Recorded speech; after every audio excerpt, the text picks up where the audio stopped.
ദൈവത്തിൻ്റെ അതിപരിശുദ്ധ നാമം ഈ സമയം വാഴ്ത്തപ്പെടുമാറാകട്ടെ. മീറ്റിംഗ് ലീഡ് ചെയ്യുന്ന കഥാദാസൻ അച്ഛൻ പാസ്റ്റർ കുടുംബം, വിശേഷാൽ രാജ്യത്തിൻ്റെ വിവിധ ഭാഗങ്ങളിൽ നിന്ന് ജോയിൻ ചെയ്തിരിക്കുന്ന ബഹുമാന്യരായ ദൈവദാസന്മാർ, ഇവിടെ ആയിരിക്കുന്ന എല്ലാ ദൈവമക്കളെയും ഒരിക്കൽ കൂടെ കർത്താവായ യേശു ക്രിസ്തുവിൻ്റെ നാമത്തിൽ ഉള്ള നിസ്തുല സ്നേഹവന്ദനത്തെ ഈ സമയം അറിയിക്കുന്നു. ദൈവം നമ്മെ ധാരാളമായി അനുഗ്രഹിക്കട്ടെ. നമ്മൾ റോമാലേഖനം 11-ാം അധ്യായം വരെയാണ് നമ്മൾ കഴിഞ്ഞ ആഴ്ച ചിന്തിച്ചു നിർത്തിയത്. ഈ ആഴ്ച നമ്മൾ റോമാലേഖനം 12-ാം അധ്യായം തൊട്ടാണ് തുടങ്ങുന്നത്. 12-ാം അധ്യായമാണ് ചിന്തിപ്പാൻ ആഗ്രഹിക്കുന്നത്. ഒരിക്കൽ കൂടെ നിങ്ങളെ എല്ലാവരെയും ഈ റോമാലേഖന പഠന പരമ്പരയിലേക്ക് ആർദ്രവുമായി സ്വാഗതം ചെയ്യുന്നു. സുയേശു നാമത്തെ ഒരിക്കൽ കൂടെ വന്ദനം ചെയ്യുന്നു. നമ്മൾ കഴിഞ്ഞ ആഴ്ച ചിന്തിച്ചു നിർത്തിയ ഭാഗം ഇസ്രായേലിന്റെ ശേഷിപ്പിനെ കുറിച്ചാണ്. 11-ാം അധ്യായം അങ്ങനെയാണ് നമ്മൾ യഹൂദന് അല്ലെങ്കിൽ ഇസ്രായേലിനൊരു ശേഷിപ്പുണ്ട് എന്ന് നമുക്ക് മനസ്സിലാക്കുവാനായിട്ട് കഴിയും. അത് ഈ കാലത്തിൽ കൃപയാലുള്ള ഒരു തെരഞ്ഞെടുപ്പിനെ കുറിച്ചാണ് പൗലോസ് ആ ഭാഗത്ത് വിവരിക്കുന്നത്. എന്നാൽ തുടർന്ന് നമ്മളെ ദൈവം നീതീകരിക്കുകയും നമ്മളെ ശുദ്ധീകരിക്കുകയും വിശ്വാസ ജീവിതത്തിലേക്ക് നമ്മളെ കൊണ്ടുവന്ന ആ ഒരു അനുഭവങ്ങളൊക്കെയാണ് നമ്മൾ കഴിഞ്ഞ 11 അധ്യായങ്ങൾ വരെ ചിന്തിച്ച് നിർത്തിയത്.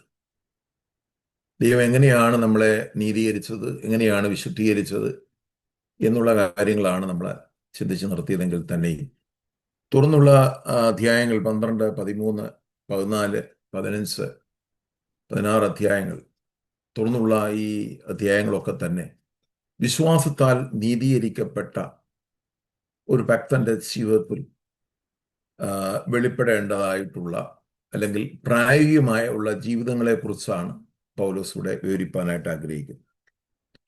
അതിന് നമ്മൾ 12-ാം അധ്യായത്തോട് അടക്കുമ്പോൾ ഒന്നാമതായിട്ട് പൗലോസ് അവിടെ സൂചിപ്പിക്കുന്ന ഒരു സമർപ്പണത്തിലേക്ക് അല്ലെങ്കിൽ ഒരു ഡെഡിക്കേഷൻ എന്നുള്ള ഒരു കാര്യമാണ് ഇവിടെ ഓർപ്പിക്കുന്നത്.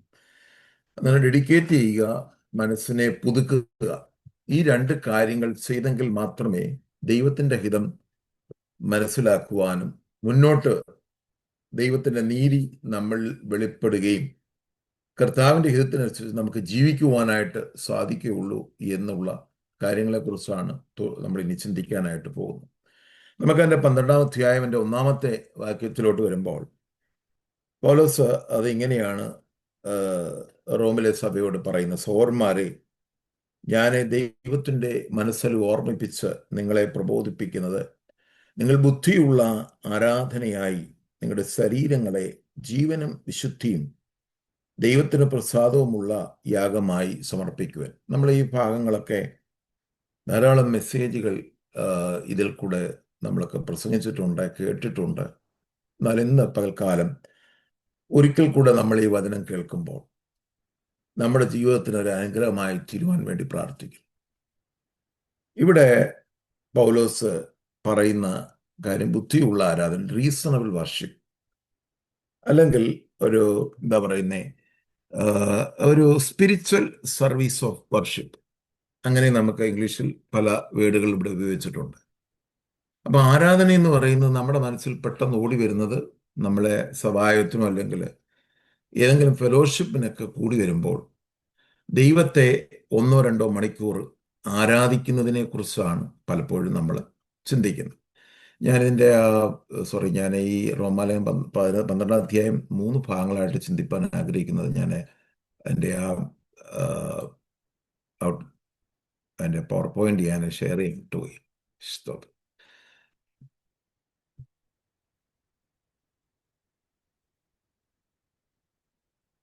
ഇതിനകത്ത് മൂന്ന് ഭാഗങ്ങളാണ്. അതിനകത്ത് 12-ാം അധ്യായം നമ്മൾ 1 മുതൽ 21 വരെയുള്ള വാക്യങ്ങളെ 3ആയിട്ട് ഞാൻ തരംതിരിച്ച് നമ്മൾ പഠിക്കുവാനായിട്ട് ആഗ്രഹിക്കുന്നു. അതിനകത്ത് 1 മുതൽ 1-2 വാക്യങ്ങൾ ലിവിങ് സാക്രിഫൈസ്, ജീവനുള്ള യാഗത്തെക്കുറിച്ച് പൗലോസ് പറയുന്നു. രണ്ടാമത് proper use of spiritual gifts, 3 മുതൽ 8 വരെയുള്ള വാക്യങ്ങൾ ആത്മവരങ്ങളുടെ ശരിയായ വിനിയോഗം. അതാണ് 3 മുതൽ 8 വരെയുള്ള ഭാഗങ്ങളിൽ നമ്മൾ കാണുന്നത്. 9 മുതൽ 21 വരെയുള്ള ഭാഗങ്ങളിൽ നമ്മൾ കാണുന്നത് പ്രിൻസിപ്പിൾസ് ഓഫ് ക്രിസ്ത്യൻ ലൈഫ്, ക്രിസ്തീയ ജീവിതത്തിൻ്റെ തത്വങ്ങൾ എന്തൊക്കെയാണ്, അതെങ്ങനെയാണ് എന്നുള്ളതിനെ കുറിച്ചാണ്. എന്നാൽ ഇന്ന് 1 മുതൽ 8 വരെയുള്ള കാര്യങ്ങളെ നമ്മൾ ചിന്തിക്കുവാനായിട്ട് സമയമുള്ളൂ എന്ന് ഞാൻ വിചാരിക്കും. കാര്യം 1 മുതൽ 8 വരെയുള്ള കാര്യങ്ങൾ വളരെ ആഴമുള്ള ഒരു സബ്ജക്റ്റാണ്. അതിനകത്ത് ധാരാളം മർമ്മങ്ങൾ ആ ഭാഗങ്ങളിൽ അടങ്ങിയിരിക്കുന്നത് കൊണ്ട് അതിലേക്ക് ഒത്തിരി ഡീപ്പായിട്ട് പോകേണ്ട കാര്യമുള്ളത് കൊണ്ട് നമുക്ക് സമയത്ത് ചുരുക്കം മൂലം 9 മുതൽ 21 വരെയുള്ള കാര്യങ്ങൾ അടുത്ത ആഴ്ച ചിന്തിപ്പാൻ കർത്താവിൽ ശരണം പ്രാപിക്കുന്നു. ഇന്ന് 1 മുതൽ 8 വരെയുള്ള ഏറ്റവും പ്രധാനപ്പെട്ടതായ വളരെ ആത്മീയ മർമ്മങ്ങൾ അടങ്ങിയ ഒരു ഭാഗമാണ് 1 മുതൽ 8 വരെയുള്ള കാര്യങ്ങൾ. നമ്മൾ അതിൻ്റെ നമ്മൾ ഒന്നാമത്തെ വാക്യമാണ് നമ്മൾ വായിച്ചത്. ഞാൻ ഈ ഇവിടെ സ്റ്റോപ്പ് ചെയ്യാം താൽക്കാലികം. സഹോദരന്മാരെ, ഞാൻ ദൈവത്തിന്റെ മനസ്സിൽ ഓർപ്പിച്ച് നിങ്ങളെ പ്രബോധിപ്പിക്കുന്നു. നിങ്ങൾ ബുദ്ധിയുള്ള ആരാധനയായി നിങ്ങളുടെ ശരീരങ്ങളെ ജീവനും വിശുദ്ധിയും ദൈവത്തിന് പ്രസാദമുള്ള യാഗമായി സമർപ്പിക്കുക. നാം എന്താണ് ആ ഭാഗത്തിൽ കൂടെ മനസ്സിലാക്കുന്നത്? അപ്പൊ ഇവിടെ പൗലോസ് പറയുന്ന ഒരു ബുദ്ധിയുള്ള ആരാധന അല്ലെങ്കിൽ റീസണബിൾ വർഷിപ്പ്. ഞാൻ നേരത്തെ പറഞ്ഞു, വർഷിപ്പ് എന്ന് പറയുമ്പോൾ നമ്മൾ സഭായങ്ങളിൽ ദൈവത്തെ ആരാധിക്കുന്ന ഒരു അനുഭവം. എന്നാൽ ഇവിടെ പൗലോസ് പറയുന്നത് അങ്ങനെ ആ ഒരു ആരാധനയല്ല. ദൈവവുമായിട്ട് 24/7 24 മണിക്കൂറും ദൈവവുമായിട്ടുള്ള ഒരു വിശ്വാസിയുടെ ബന്ധമാണ്, ജീവിതമാണ് ആരാധന എന്ന് പറയുന്നത്. അതിനെക്കുറിച്ചാണ് പൗലോസ് പറയുന്നത്. അപ്പൊ അവിടെ 1-2 കാര്യങ്ങളാണ് പൗലോസ് പറയുന്നത്. ഒന്ന്, ശരീരങ്ങളെക്കുറിച്ച് പറയും. ഇവിടെ ശരീരം ഉള്ള ഒരു പദം എന്ന് പറയുന്നത് നമ്മുടെ ഫിസിക്കൽ ബോഡി മാത്രമല്ല. ശരീരം എന്ന ഒരു പൗലോസ് പറയുന്നത് നമ്മുടെ വ്യക്തിത്വത്തെക്കുറിച്ചാണ്. ദേഹവും ദേഹിയും ആത്മാവും പൂർണ്ണമായി സമർപ്പിക്കുന്ന ഒരു കാര്യത്തെക്കുറിച്ചാണ് പൗലോസ് പറയുന്നത്. അത് നമ്മുടെ ലൈഫ് ലോങ്, മരണം വരെ ചെയ്യേണ്ടതായിട്ടുള്ള ഒരു കാര്യമായിട്ടാണ് ഈ ഭാഗത്ത് റോമിലെ സഭയ്ക്ക് ലേഖനം എഴുതുമ്പോൾ പറയുന്നത്. അപ്പോൾ നമുക്കറിയാം, നമ്മൾ കൊരിന്ത്യർ ലേഖനം വായിക്കുമ്പോൾ ശരീരത്തെ പറ്റി പ്രത്യേകമായി എടുത്തു പറയും. 1 കൊരിന്ത്യർ 6-ാം അധ്യായം അതിൻ്റെ 19-ഉം 20-ഉം വാക്യങ്ങളിൽ പൗലോസ് പറയാൻ ആഗ്രഹിക്കുന്ന കാര്യമുണ്ട്. ഓക്കെ, അത് ഇവിടെ ഒന്ന് വായിക്കുന്നതായിരിക്കും. ദൈവത്തിന്റെ ദാനമായി നിങ്ങളിൽ ഇരിക്കുന്ന പരിശുദ്ധാത്മാവിന്റെ മന്ദിരമാകുന്നു നിങ്ങളുടെ ശരീരമെന്നും. അപ്പൊ നിങ്ങളുടെ ശരീരം പരിശുദ്ധാത്മാവ് വസിക്കുന്ന ഒരു മന്ദിരമാണ്. നിങ്ങളെ വിലക്ക് വാങ്ങിയിരിക്കയാൽ നിങ്ങൾ താന്തങ്ങൾക്കുള്ളവരല്ല എന്നും അറിയുന്നു. നമ്മളെ വിലക്ക് മേടിച്ചു, കർത്താവ് യേശുവിന്റെ രക്തത്താൽ നമ്മളെ വിലക്ക് വാങ്ങിയിരിക്കുന്നു എന്നുള്ള കാര്യം നമുക്ക് എല്ലാവർക്കും പൊതുവായിട്ടുള്ള ബേസിക് ആയിട്ടുള്ള പ്രിൻസിപ്പിളാണ്. നമ്മൾ ഈ ഭാഗം ഈ വചനം നമ്മൾ പല പ്രാവശ്യമായിട്ട് കേട്ടിട്ടുള്ളതാണ്. അപ്പൊ അവിടെ അതുകൊണ്ട് പൗലോസ് പറയുന്ന 20-ാമത്തെ വാക്യം, ആകയാൽ നിങ്ങളുടെ ശരീരം കൊണ്ട് ദൈവത്തെ മഹത്വപ്പെടുത്തുകയും. അപ്പം നമ്മുടെ ദേഹവും ദേഹിയും ആത്മാവും അടങ്ങുന്ന നമ്മുടെ ആ വ്യക്തിത്വത്തെ കർത്താവിന് വേണ്ടി സമർപ്പിക്കുന്ന ഒരു കാര്യത്തെക്കുറിച്ചാണ് പറയുന്നത്.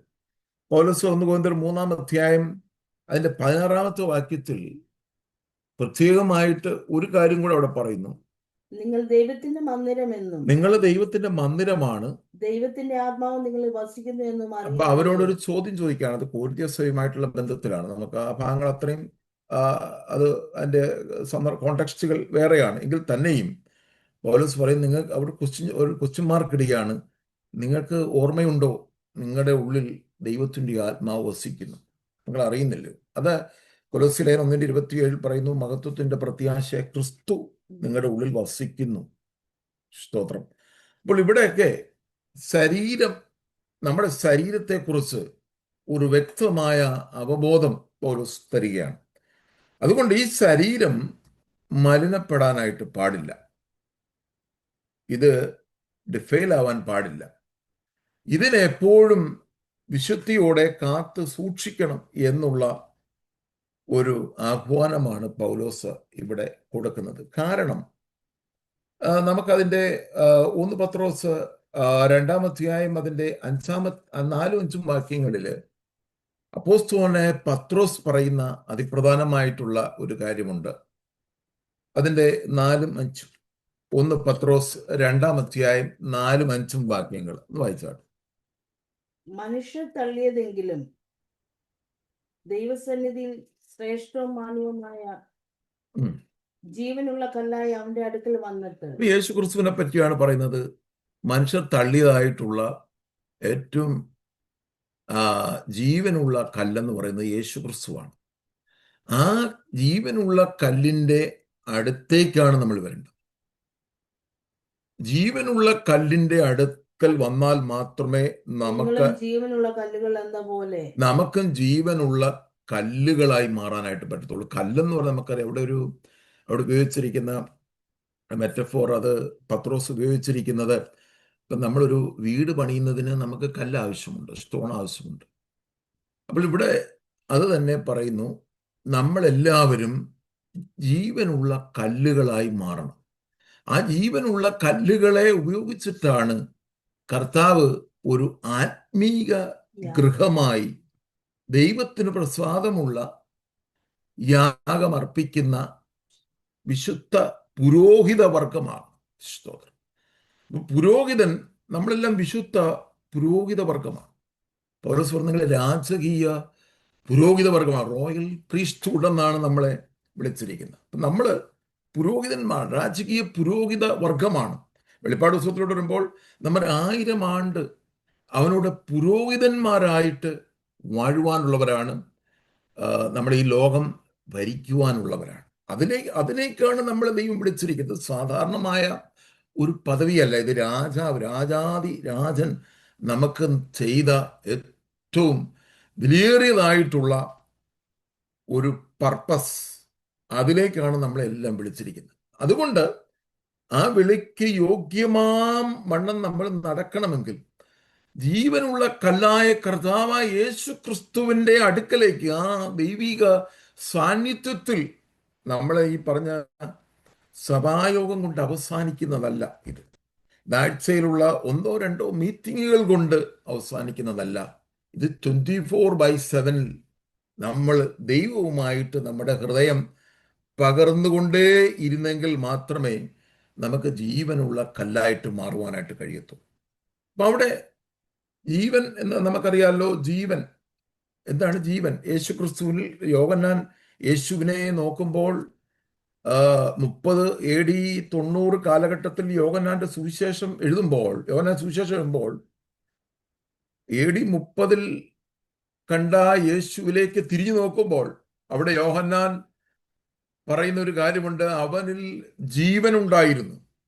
എന്നിട്ട് പറയുന്നു, ആ ജീവൻ മനുഷ്യരുടെ വെളിച്ചമായിരുന്നു. അപ്പൊ യേശുവിന്റെ ലൈഫ് എന്ന് പറയുന്നത്, ജീവൻ എന്ന് പറയുന്നത്, ജീവൻ എന്നാണ് മലയാളത്തിൽ പറയുന്നതെങ്കിൽ ഇംഗ്ലീഷിൽ ലൈഫ് എന്നാണ് പറയുന്നത്. അപ്പോൾ യേശുവിന്റെ ലൈഫ്, യേശുവിന്റെ ജീവൻ, അത് മനുഷ്യർക്ക് വെളിച്ചമായി മാറിയതാണ്. അതുപോലെ ഞാനും നിങ്ങളും ഒക്കെയും കർത്താവിന് പ്രസാദമുള്ള അനേകർക്ക് വെളിച്ചമായി തീരണം. നമ്മൾ വെളിച്ചമായില്ലെങ്കിൽ നമ്മൾ ഡെഡായി കിടക്കുന്നു എന്നാണ്. നമ്മൾ ഡെഡ് സ്റ്റോൺ ആയിട്ട് മാറാനല്ല, നമ്മൾ ജീവനുള്ള കല്ലുകളായിട്ട് നമ്മെ തന്നെ ഏൽപ്പിച്ചു കൊടുക്കുവാനായിട്ട് പറയുന്നു. കാരണം നമ്മൾ എന്തുകൊണ്ട് ജീവനുള്ള കല്ലുകളായി, അല്ലെങ്കിൽ വിശുദ്ധ രാജകീയ പുരോഹിത വർഗമാകണം എന്ന് പറയുന്നതിൻ്റെ കാരണം, കർത്താവിൻ്റെ പദ്ധതി എന്ന് പറയുന്നത് എഫേസ്യർ 1:4 പറയുന്നു, നാം തൻ്റെ സന്നിധിയിൽ വിശുദ്ധരും, ഭാഗമായി എഫേസ്യർ 1:4, നാം തൻ്റെ സന്നിധിയിൽ വിശുദ്ധരും നിഷ്കളങ്കരുമാകേണ്ടതിന് അവൻ ലോകസ്ഥാപനത്തിന് മുമ്പേ നമ്മെ അവനിൽ തിരഞ്ഞെടുക്കുകയും, ലോകമുണ്ടാകുന്നതിന് മുമ്പേ, സ്തോത്രം, പിശാച് ഉണ്ടാകുന്നതിന് മുമ്പേ. അപ്പൊ നമ്മൾ പിശാചിനെ ഭയപ്പെടേണ്ട കാര്യമില്ല. നമ്മൾ അതിന് മുമ്പേ ഉള്ള ആൾക്കാരാണ്. അതിന് മുമ്പേ ദൈവം നമ്മെ കണ്ടവരാണ്. സ്തോത്രം, ഹല്ലേലൂയ. അപ്പോൾ ആ ലോകസ്ഥാപനത്തിന് മുമ്പേ നമ്മളെ മുന്നമേ അറിയുകയും മുൻനിയമിക്കുകയും നമ്മളെ തിരഞ്ഞെടുക്കുകയും ചെയ്തു. എന്തിനാ? നമ്മളെ അവന്റെ സന്നിധിയിൽ, പിതാവിന്റെ സന്നിധിയിൽ വിശുദ്ധരും നിഷ്കളങ്കരുമാകണമെന്നുള്ള ഒരു വലിയ പർപ്പസ് നമ്മെ കുറിച്ചുണ്ട്. അത് നമ്മൾ മറന്നു പോകരുത്. എന്നെ നിങ്ങളെയും കുറിച്ച് ഒരു പർപ്പസ് എന്ന് പറയുന്നത് വിശുദ്ധരും നിഷ്കളങ്കരുമായി തീരേണ്ടതിനാണ്. വെറുതെ കർത്താവ് കാൽവരി ക്രൂശിൽ യാഗം അർപ്പിക്കുക, അല്ലെങ്കിൽ വെറും നമ്മളെ ഒരു പാപത്തിൽ നിന്ന് വിടിവിച്ച് സ്തോത്രം, അല്ലെങ്കിൽ നിത്യ നരകത്തിൽ നിന്ന് വിടിവിക്കുന്ന ഒരു പദ്ധതി മാത്രമല്ല. നമ്മൾ പത്രോസിന്റെ ലേഖനത്തിൽ നമ്മളത് വ്യക്തമായി വായിച്ചു. ഇവിടെ ഒന്നുകൂടെ എഫേസ്യർ 5:27 കർത്താവ് പറയുന്നത് ഇങ്ങനെയാണ്. കർത്താവിനെ കുറിച്ച് പൗലോസ് പറയുന്നത് ഇങ്ങനെയാണ്: നമ്മെക്കുറിച്ച്, നമ്മളെ എന്തിനാണ് കർത്താവ് കാൽവരി ക്രൂസിൽ തന്റെ ജീവനെ കൊടുത്തത്? നമുക്ക് വേണ്ടി. നമ്മളെ എങ്ങനെയാക്കാനാണ്? അതുകൂടെ ഒന്ന് വായിക്കാം. കറ ചുളുക്കം മുതലായ ഒന്നുമില്ലാത്ത സഭയെ, ഒരു സ്പോട്ടോ റിങ്കിളോ ഒന്നുമില്ലാത്തതായിട്ടുള്ള സഭയെ, ക്രിസ്റ്റൽ ക്ലിയർ ആയിട്ടുള്ള സഭയെ ശുദ്ധയും നിഷ്കളങ്കയുമായി തനിക്ക് തന്നെ തേജസ്സോടെ മുൻനിർത്തേണ്ടതിനും തന്നെത്താൻ അവൾക്ക് വേണ്ടി ഏൽപ്പിച്ചു കൊടുത്തു. സ്തോത്രം. അപ്പോൾ നമുക്ക് വേണ്ടി ഏൽപ്പിച്ചു കൊടുത്ത കർത്താവ് സഭയെ ശുദ്ധവും നിഷ്കളങ്കവുമായി തനിക്ക് തന്നെ തേജസ്സോടെ മുൻനിർത്തേണ്ടതിന് തന്നെത്താൻ അവൾക്ക് വേണ്ടി ഏൽപ്പിച്ചു കൊടുത്തു. അല്ലെങ്കിൽ നമ്മൾ അവന്റെ മണവാട്ടിയാണ്. നമുക്ക് വേണ്ടി കർത്താവിന്റെ ശരീരം തകർക്കപ്പെട്ട് നമ്മളെ വിശുദ്ധരും നിഷ്കളങ്കരുമാക്കാനാണ്, നമ്മളെ ശുദ്ധിയുള്ളവരാക്കാനാണ്. അതിനുവേണ്ടിയാണ് കർത്താവ് യേശുക്രിസ്തു കാൽവറിയിൽ യാഗമായി തീർന്നത്. അപ്പോൾ നമ്മൾ ആ കർത്താവിന്റെ ആ ഒരു കാര്യം നമ്മുടെ മനസ്സിൽ എപ്പോഴും ഉണ്ടായെങ്കിൽ മാത്രമേ, അങ്ങനെ ഒരു വചനം നമ്മുടെ ഹൃദയത്തിനകത്ത് ആഴത്തിൽ പതിയുമ്പോഴാണ് നമുക്കൊരു പാഷൻ ഉണ്ടാകുന്നത്. എൻ്റെ ശരീരം കർത്താവിനെ മഹത്വപ്പെടുന്നതായിരിക്കണം, എൻ്റെ ശരീരം ജീവനുള്ളതായിരിക്കണം, എൻ്റെ ശരീരം വിശുദ്ധമായിരിക്കണം എന്നുള്ള ആ ഒരു വലിയ കാര്യം നമുക്ക് അങ്ങനെ മുന്നോട്ട് പോകാൻ നമുക്കൊരു മോട്ടിവേഷൻ നമുക്ക് ലഭിക്കാൻ ഇടയായിത്തീരും. അവിടെ പറയുന്നത് ദൈവത്തിന് പ്രസാദമുള്ള യാഗമായി സമർപ്പിക്കും. ഇപ്പം നമ്മൾ എന്താണ് ചെയ്യേണ്ടത്? അപ്പം നമ്മൾ കഴിഞ്ഞ റോമാലേഖനം 6-ാം അധ്യായം നമ്മൾ അതിൻ്റെ 13-ാമത്തെ കാര്യങ്ങൾ, 13-ാമത്തെ വാക്യത്തിൽ നമ്മൾ അത് നേരത്തെ ചിന്തിച്ചതാണ്. എന്നാലും നമുക്ക് ഒന്നുകൂടെ ഒന്ന് വായിക്കുക. ഈ കോണ്ടെക്സ്റ്റുമായിട്ട് ബന്ധപ്പെട്ട് വരുന്നതുകൊണ്ട് നമുക്കതൊന്ന് ചിന്തിച്ചു പോകുന്നത് നല്ലതായിരിക്കും. നിങ്ങളുടെ അവയവങ്ങളെ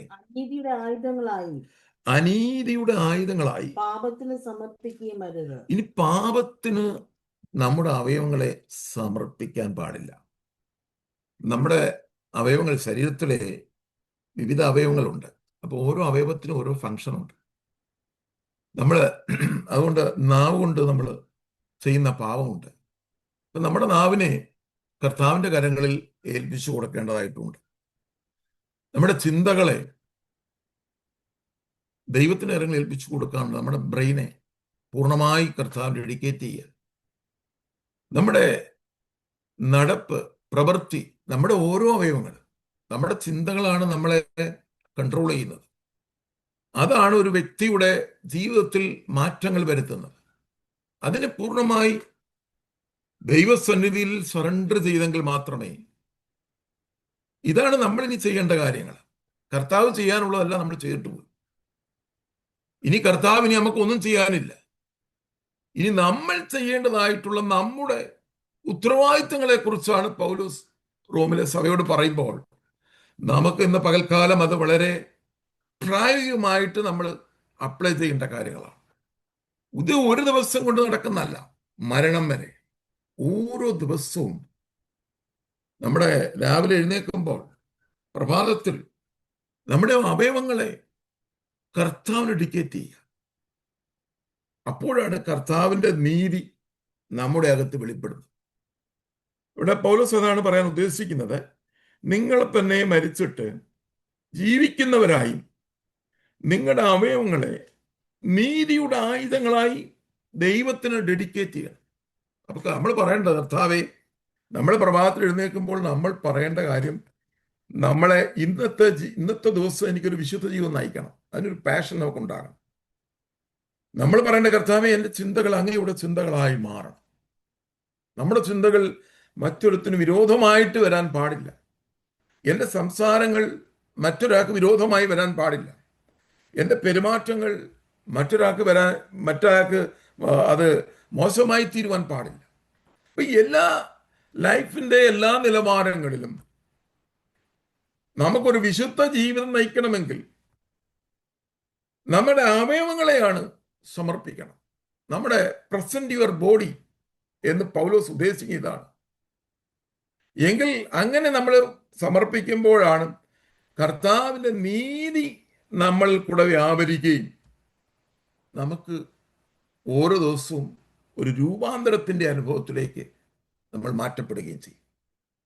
നമ്മൾ ഇന്നലെ വരെ, ഞാൻ ഇനി അതിന്റെ രണ്ടാമത്തെ വാക്യത്തോട്ട് വരുമ്പോൾ ഞാൻ അതിനെക്കുറിച്ച് പറയാം. സ്തോത്രം. ഇവിടെ അതിന്റെ രണ്ടാമത്തെ വാക്യത്തിലോട്ട് പറയുമ്പോൾ പൗലോസ് പറയുന്ന ഇതിന്റെ ഒരു കണ്ടിന്യൂഷൻ ആയിട്ടാണ് വരുന്നത്. ഈ ലോകത്തിന് അനുരൂപമാകാതെ നന്മയും പ്രസാദവും പൂർണ്ണതയുമുള്ള ദൈവഹിതം ഇന്നതെന്ന് തിരിച്ചറിയേണ്ടതിന് മനസ്സ് പുതുക്കി രൂപാന്തരപ്പെടും. ഇവിടെ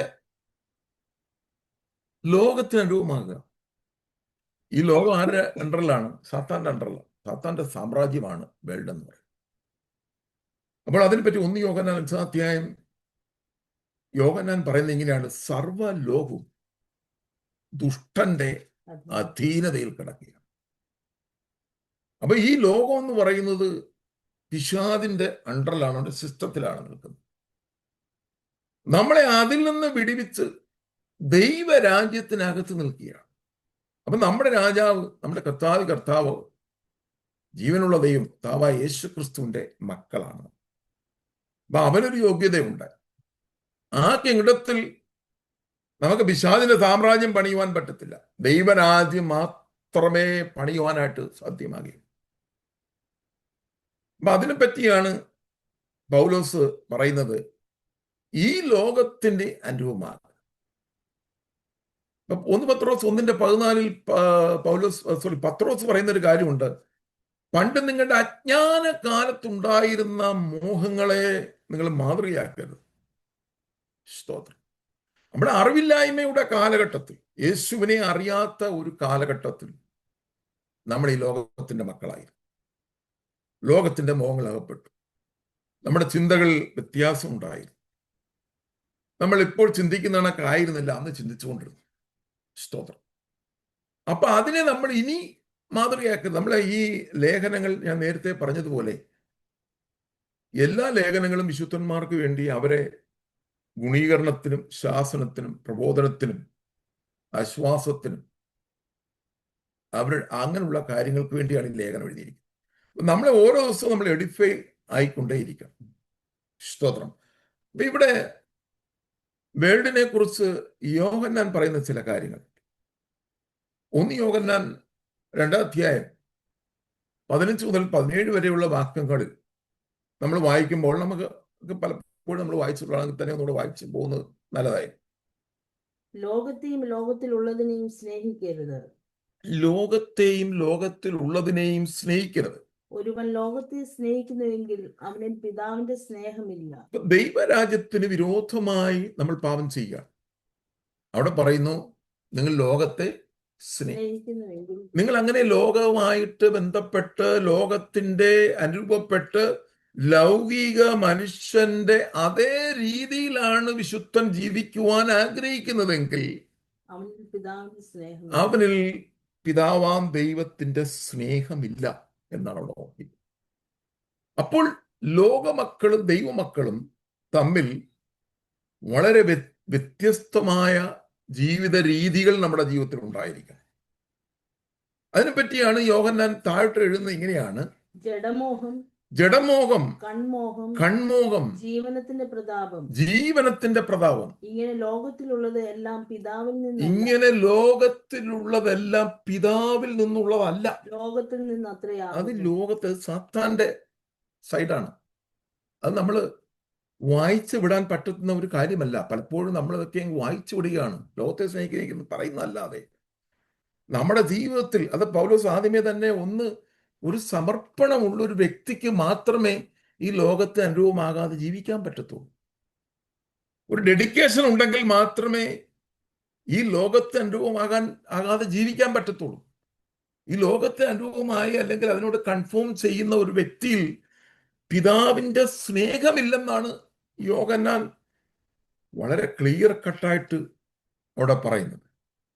നമ്മൾ ജഡത്തെ മോഹിക്കുന്നവരായിരിക്കത്തില്ല, പക്ഷെ നമുക്ക് മറ്റു ചില കാര്യങ്ങൾ അതിനകത്തുണ്ട്, അത് ശ്രദ്ധിക്കണം. കൺമോഹം, നമ്മുടെ കണ്ണ് മോഹിക്കുന്നതൊക്കെ നമ്മൾ സ്വന്തമാക്കുക. സ്തോത്രം. ഹല്ലേലൂയ. ഞാൻ എൻ്റെ ഒരു വ്യക്തിപരമായ കാര്യം പറയാൻ ആഗ്രഹിക്കുന്നത്, ഞാൻ ഗൾഫിലൊക്കെ പോയ സമയത്ത് സ്തോത്രം, എൻ്റെ ആഗ്രഹങ്ങൾ, എൻ്റെ ലോകത്തിൽ നിന്നുള്ള മോഹങ്ങളൊന്നും കംപ്ലീറ്റ് ആയിട്ട് മാറിയിട്ടില്ല. എൻ്റെ ആഗ്രഹം എനിക്ക് കാണുന്നതൊക്കെ സ്വന്തമാക്കണമെന്നുള്ള ഒരാഗ്രഹം എൻ്റെ ഉള്ളിലുണ്ടായി.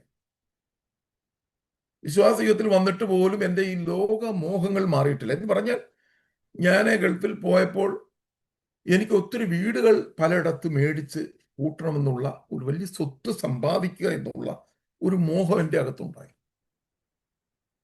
അപ്പൊ നമ്മൾ ദൈവത്തിന്റെ വചനം പഠിക്കുകയും ചിന്തിക്കുകയും അതിനകത്ത് വളരാൻ തുടങ്ങിയപ്പോഴാണ് എനിക്ക് മനസ്സിലായത്, ഇതല്ല നമ്മെക്കുറിച്ചുള്ള ദൈവത്തിന്റെ പദ്ധതി. അതുകൊണ്ട് കർത്താവ്, എൻ്റെ രാജ്യം ഐഹികമല്ല. ഐഹികമെങ്കിൽ ലൗകികം പ്രസംഗിക്കുന്നവൻ അവൻ എതിർ ക്രിസ്തുവിന്റെ ആളാണ്. അതുകൊണ്ടാണ് യോഹന്നാൻ പറഞ്ഞേ,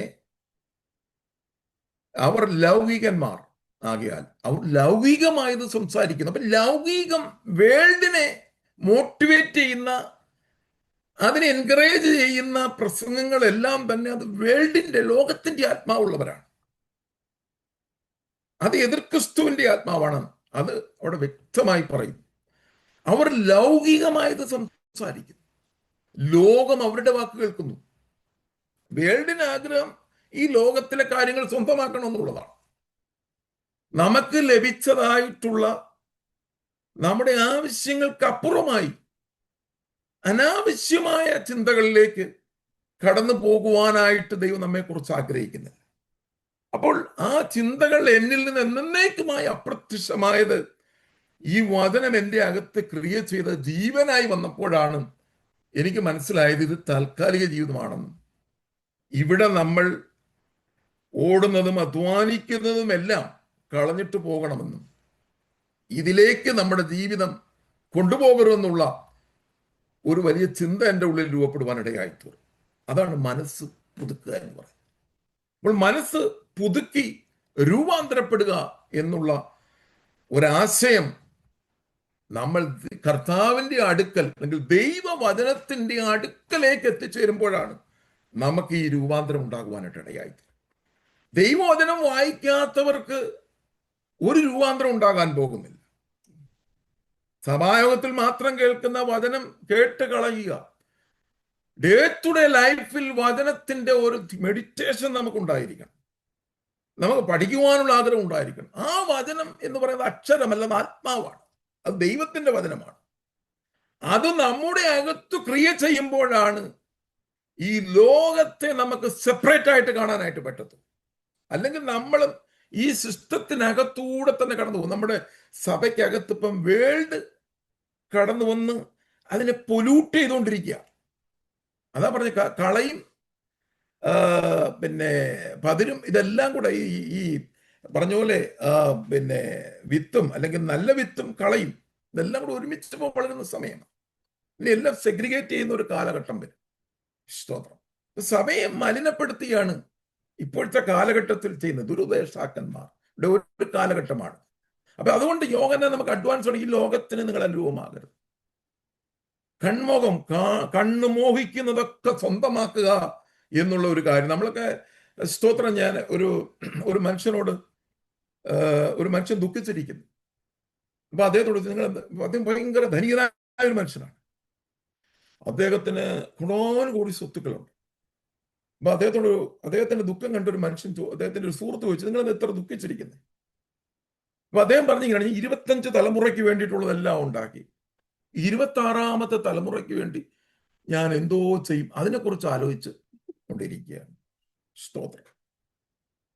ഇവിടെ നമ്മുടെ തലമുറയ്ക്ക് വേണ്ടി നമ്മൾ ചിന്തിക്കരുത്. കഴിഞ്ഞ ദിവസം എൻ്റെ മകൻ ജെറമിയ, ഞാൻ പറഞ്ഞിട്ടാ ഈ ഫോണിലെ നമ്മളെ ഫീസ് എങ്ങനെയൊക്കെ ദൈവത്തിന്റെ കൃപയാൽ അത് ഒത്തു. ഇനി നമ്മൾ അടുത്ത വിന്ററിൽ എങ്ങനെയാണ് ഫീസ് അടയ്ക്കുന്ന കാര്യത്തെക്കുറിച്ച് ഞാനിങ്ങനെ ചുമ്മാ ഒന്ന് ഡിസ്കസ് ചെയ്തപ്പോൾ പറഞ്ഞു, എന്തിനാ, അതിന് സമയമുണ്ടല്ലോ, നാളെ കർത്താവ് നമ്മൾ എന്ത് ചെയ്യും? സ്തോത്രം. അപ്പോൾ കുഞ്ഞുങ്ങൾക്ക് ഈ വചനമൊക്കെ വായിക്കുമ്പോൾ അവരുടെ ഉള്ളിൽ അത് ജീവനായി വെളിപ്പെടുകയാണ്.